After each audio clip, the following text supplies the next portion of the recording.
registraron números positivos con los resultados de la sexta encuesta nacional de calidad de vida en la vejez.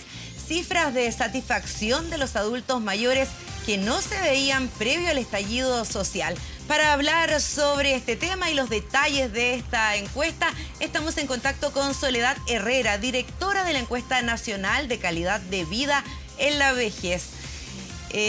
Soledad, ¿cómo estás? Muy buenas tardes. Hola, muy bien.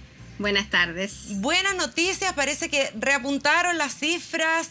¿Cuáles son las principales conclusiones de este estudio? Bueno, nosotros la gran pregunta que teníamos era si íbamos a recuperar los niveles de satisfacción general con la vida que habíamos observado antes del estallido social y antes de la pandemia. Nosotros teníamos otra encuesta realizada el año 2019.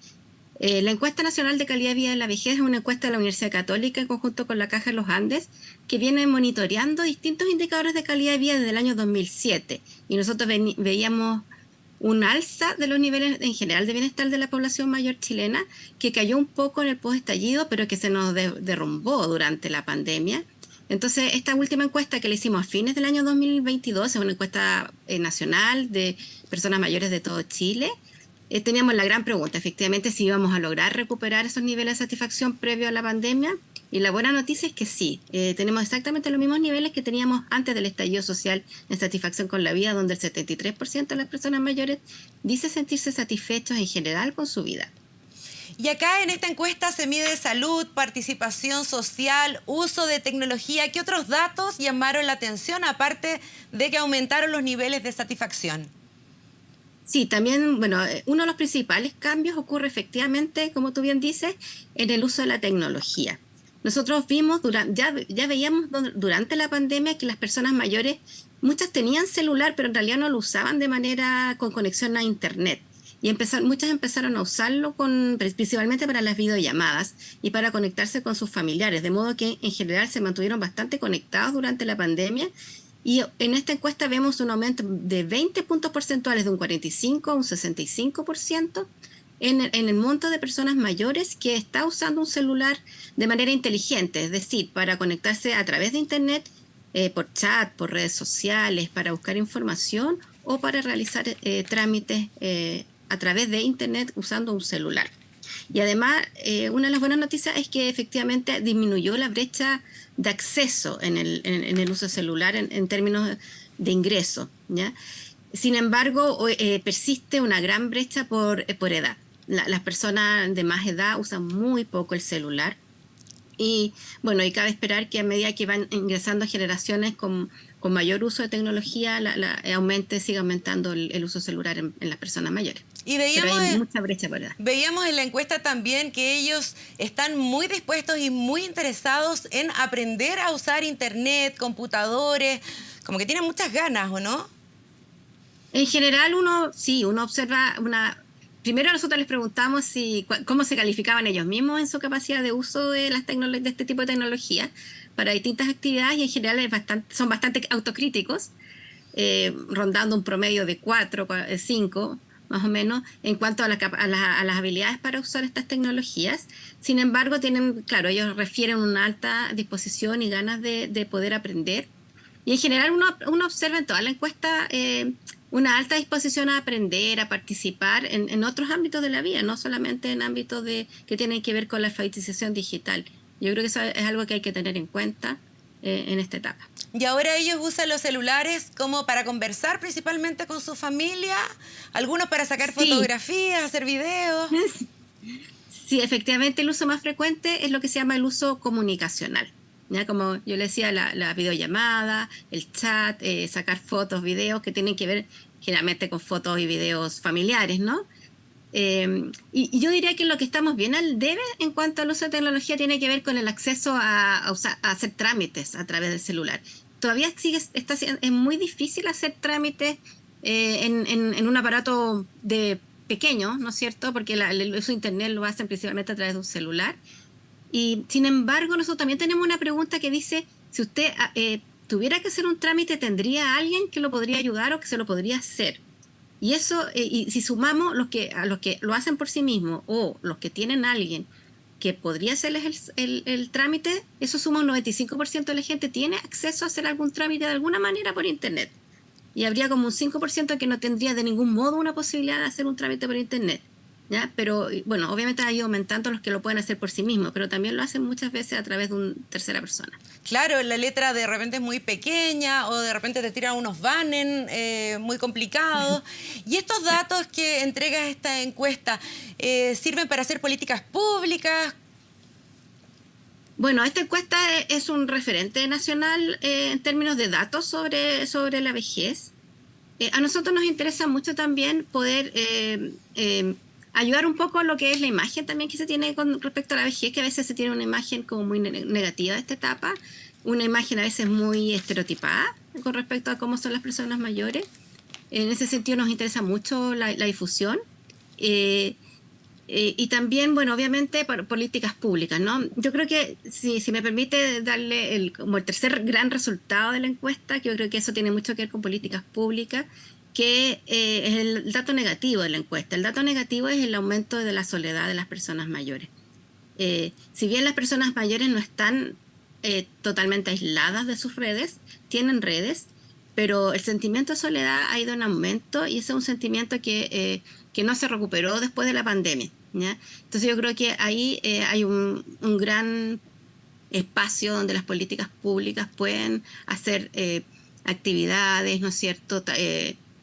La educación, yo mencionaba lo importante que es la educación en esta etapa de la vida, favorecer la formación de grupos de participación social. Hemos visto como que la participación social ha ido tendiendo a la baja, por ejemplo, la participación en los clubes de adulto mayor ha tendido a la baja. Y también, bueno, todo lo que tiene que ver con participación dentro de las familias y con amistades también. Yo creo que ha tendido a la baja porque los adultos mayores, si uno les pregunta cuáles son las actividades que estun realizando, la mayoría dice ver televisión. Están dejando de salir, dejando de hacer deporte. También preocupa un poco eso. Mira, en un contexto en que de estos indicadores que hemos venido siguiendo desde el año 2007, que es una encuesta que se repite cada 3 años, casi todos los indicadores en general de calidad de vida en la vejez han ido mejorando, excepto lo que pasó durante la pandemia, ¿no? Pero, sin embargo, el único indicador yo diría que no ha mejorado tiene que ver con la actividad física. Siguen las personas mayores realizando muy poca actividad física. Incluso en esta última encuesta disminuyó la cantidad de gente que sale de la casa varias veces a la semana. Y está comprobado que salir de la casa, aunque sea por algo social, o ir a comprar, o ir a caminar para hacer ejercicio, está muy asociado con casi todos los indicadores que tienen que ver con salud y con bienestar. Y nosotros parte de las explicaciones que nos han dado tiene que ver efectivamente con que ha aumentado el temor a los problemas de inseguridad, ¿ya? En las personas mayores que muchas veces no se atreven a salir de sus casas. Por lo tanto, ahí también las políticas públicas tienen mucho que hacer, ¿no es cierto? Todos los temas que tienen que ver con la seguridad y propiciar entornos que sean favorables, amigables, como se dice, para que las personas mayores puedan salir de su casa. Claro, llama la atención eso, porque antes la principal preocupación que tenían las personas mayores era que muriera un familiar, quedarse solos. Hoy es la seguridad ciudadana, tienen miedo a que le roben o a que entren a robar a su casa. Eso parecía como al alza, me llamó mucho la atención eso también. O sea, bueno, la principal preocupación sigue siendo la dependencia, ¿ya? La dependencia principalmente entendida como la dependencia funcional, es decir, las personas mayores no quieren depender de su familia, de sus cercanos. Esa sigue siendo la principal preocupación. En segundo lugar, la que fallezca algún ser querido, ¿no? Pero la preocupación que ha venido en aumento, efectivamente, es la preocupación porque la asaltan en la calle, efectivamente. Y con respecto a las enfermedades, porque también se ve el aspecto en salud, ¿cuáles son las principales enfermedades que ellos tienen y en relación a los medicamentos? Porque hay muchos que toman muchos medicamentos. La principal enfermedad sigue siendo la hipertensión o presión alta, y le siguen preocupantemente, porque han ido en aumento las enfermedades que tienen que ver con el síndrome metabólico, con el aumento del azúcar, diabetes, y con el colesterol alto, ¿ya? Que tienen mucho que ver, son enfermedades que tienen mucho que ver también con los estilos de vida. ¿cierto?, que tienen que ver con estilos de vida más sedentarios, con mala alimentación a lo largo de la vida y también durante esta etapa. Entonces también ahí las políticas públicas tienen mucho que hacer, ¿no es cierto?, cómo educamos a lo largo de toda la vida, ¿no es cierto?, en adoptar hábitos saludables que permitan también vivir una mejor vejez. También preocupa en los indicadores de salud, si bien a nivel general la autopercepción de salud, que es una pregunta subjetiva sobre cómo se siente en su salud, tiene una leve tendencia a un mejoramiento de la autopercepción de salud. Preocupa también que hay ciertas enfermedades que ha aumentado la cantidad de personas que dicen que no están en tratamiento.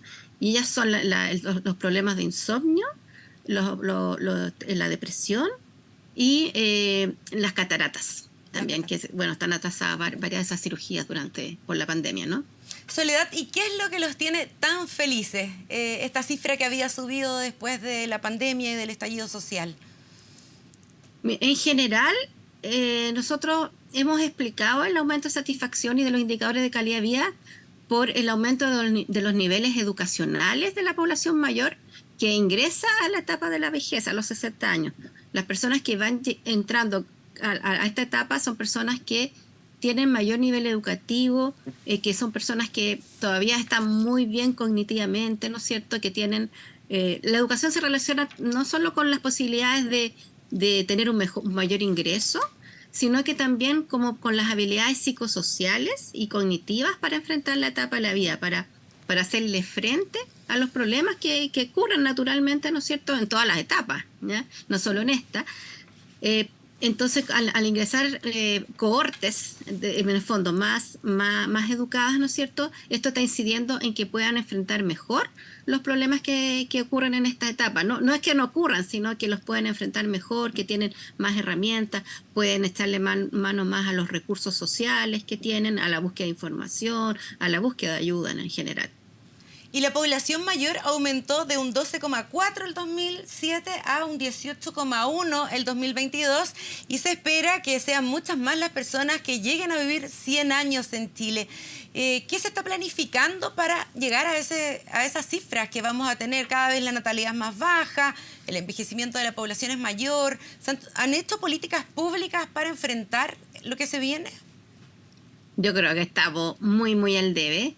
Es importante tener en cuenta el tema demográfico. El tema demográfico tiene que ver no solo que aumenta la población mayor porque están disminuyendo los niños principalmente y porque han mejorado las condiciones sanitarias del país que permiten que la gente viva más años. Pero el tema es que además se está produciendo un envejecimiento de la vejez.